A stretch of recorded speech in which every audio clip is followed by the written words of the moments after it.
الرحمن الرحیم۔ روزے کی حالت میں بھول کر اگر کچھ کھا پی لیا جائے تو اس سے روزے پر کوئی فرق نہیں پڑتا۔ حدیث شریف کی روح سے ایسی صورت میں اس کو اللہ نے کھلایا اور اللہ نے پلایا۔ اس میں تفصیل کچھ یہ ہے کہ اگر ایسا شخص بھول کر کھا پی رہا ہے کہ جو قوت والا ہے، طاقتور ہے، صحت مند ہے، تو دوسرا شخص جس کو معلوم ہو وہ اس کو یاد دلا دے کہ آپ کا روزہ ہے، تو وہ کھانے سے رک جائے، جو اس کے منہ میں ہے وہ نکال دے، تو اس کے روزے پہ کوئی فرق نہیں پڑے گا۔ لیکن اگر کوئی شخص بوڑھا کھا رہا ہے یا کوئی کمزور کھا رہا ہے، بھول کر کھا رہا ہے، تو اس کو یاد بھی نہیں دلانا چاہیے، اس کو کھانے دینا چاہیے تاکہ اس کو اس سے قوت حاصل ہو جائے۔ یہ اللہ کی اس کے ساتھ ایک مدد ہے۔ جان بوجھ کے اگر کوئی شخص روزہ رکھ کر توڑ دے، کچھ کھا پی لے، تو ایسی صورت میں روزہ بھی ٹوٹ جاتا ہے اور قضا کے ساتھ ساتھ کفارہ بھی لازم ہوتا ہے۔ اور اس میں تفصیل یہ ہے کہ ایسا کرنے والا عاقل بالغ ہو اور روزہ رکھ کر بغیر کسی مجبوری کے اپنے شوق اور رغبت سے کوئی کھانے پینے کی چیز کھا لے یا کوئی اپنی جنسی خواہش پوری کر لے، اور وہ جنسی خواہش زن و شوی کے تعلق ہی کی صورت میں ہو، تو ان شرائط کے ساتھ، ان صورتوں میں اس شخص کا روزہ ٹوٹ جاتا ہے، قضا کے ساتھ ساتھ کفارہ بھی لازم ہوتا ہے۔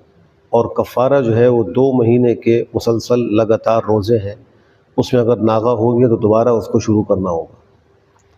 اور اگر کسی خاتون پر قضا روزے لازم ہیں اور ساتھ کفارہ بھی ہے، تو پھر وہ بھی 2 مہینے کے لگاتار روزے رکھے گی۔ البتہ ہر مہینے مجبوری کی وجہ سے جو اس کے روزے چھوٹیں گے تو وہ وقفہ شرعاً غیر معتبر ہوتا ہے، اس سے کوئی فرق نہیں پڑے گا، وہ اپنے روزے مسلسل اس طرح مکمل کر لے۔ ویسے رمضان المبارک کے روزوں کی عظمت کا تقاضا تو یہ ہے کہ روزے اہتمام سے رکھے جائیں اور کوئی روزہ رکھ کر نہ توڑا جائے اور نہ کوئی روزہ بلا عذر چھوڑا جائے۔ اگر کوئی شخص بغیر عذر کے روزہ رکھتا ہی نہیں، تو حدیث شریف میں فرمایا کہ پھر اس ایک روزے کی قضا وہ زندگی بھر روزے رکھتا رہے تو بھی نہیں ہوتی، یعنی وہ ثواب اور وہ مقام اس کو حاصل نہیں ہوگا۔ یہ الگ بات ہے کہ ایسی صورت میں قضا اس پر ایک ہی روزے کی اور اس پہ کفارہ نہیں ہے، جس نے شروع ہی سے روزہ نہیں رکھا تو اس روزے کی قضا اس کے ذمہ لازم ہوگی، لیکن جو روزے کا فائدہ اور ثمرہ ہے وہ اس کو پوری زندگی کے روزوں سے بھی حاصل نہیں ہوگا۔ اس کی بہت بڑی محرومی کی بات ہے کہ کوئی شخص رمضان کا روزہ چھوڑ دے، یہ رمضان کے احترام کے بھی خلاف ہے۔ اللہ سبحانہ و تعالیٰ نے تو رمضان کے احترام کی وجہ سے غیر مسلموں کو اسلام کی توفیق بخش دی۔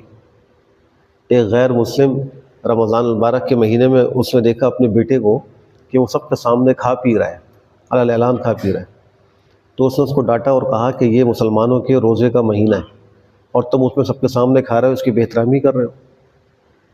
جب اس شخص کا انتقال ہو گیا تو کسی نے اس کو خواب میں دیکھا کہ وہ جنت کے باغوں میں ہے اور خوب خوش ہے، تو پوچھا کہ تم تو غیر مسلم تھے، یہاں کیسے پہنچ گئے؟ کہا وہ جب میں نے رمضان میں اپنے بیٹے کو روزے کے احترام میں ڈانٹا تھا تو اللہ سبحانہ و تعالیٰ نے مجھے مرنے سے پہلے کلمہ پڑھنے کی توفیق دے دی، میں مسلمان ہو کر مروں۔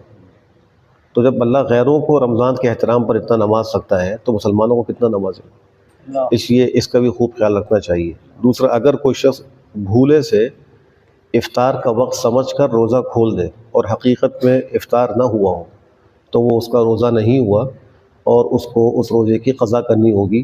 البتہ اس میں کفارہ اور گناہ نہیں ہے، غلطی سے ایسا ہوا ہے۔ ویسے تو اہتمام رکھنا چاہیے، گھڑیوں کو بھی ملانا چاہیے اور خوب اہتمام سے جب غروب آفتاب ہو جائے تو روزہ کھولنا چاہیے۔ ایسے ہی کسی شخص نے سحری شروع کی ہوئی تھی اور اس کا خیال یہ تھا کہ ابھی تک وقت باقی ہے، لیکن حقیقت میں وقت ختم ہو چکا تھا، تو اس کا بھی روزہ نہیں ہوا، اس کو بھی قضا کرنا ضروری ہے، لیکن پورا دن وہ روزہ دار کی طرح بھوکا پیاسا ہی رہے گا، کھائے پیے نہیں، کھانے پینے سے احتیاط کرے۔ وضو یا غسل کرتے وقت اگر غلطی سے کچھ پانی حلق سے نیچے اتر جائے تو روزہ یاد ہونے کی صورت میں اس سے بھی روزہ ٹوٹ جاتا ہے، اور اس میں کفارہ نہیں ہے، قضا لازم ہے۔ اور اگر روزے کی حالت میں فرض غسل کی نوبت آ جائے تو پھر غرغرہ کرنے سے اور ناک میں پانی کھینچ کر چڑھانے سے احتیاط کرنی چاہیے۔ مطلق کلی کر لے، ناک میں پانی ڈال لے جیسا کہ وضو میں کرتے ہیں، غسل کی طرح اس پہ مبالغہ نہ کرے کہ کہیں غلطی سے اس کا روزہ نہ ٹوٹ جائے۔ اللہ ہمیں بہتر عمل کی توفیق نصیب فرمائے۔